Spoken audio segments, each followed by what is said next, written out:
Day 18 of the Suzuki KHYBER restoration.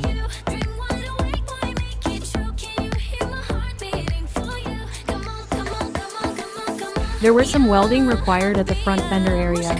That was done today, but we found that the condition of the left pillar isn't that good.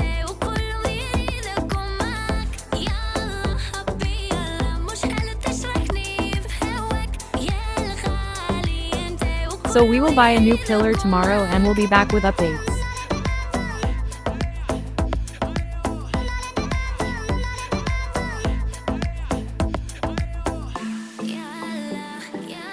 And as per the yesterday video, we fitted the back left fender, but today, the fuel filling area and the light bay was fixed to shape.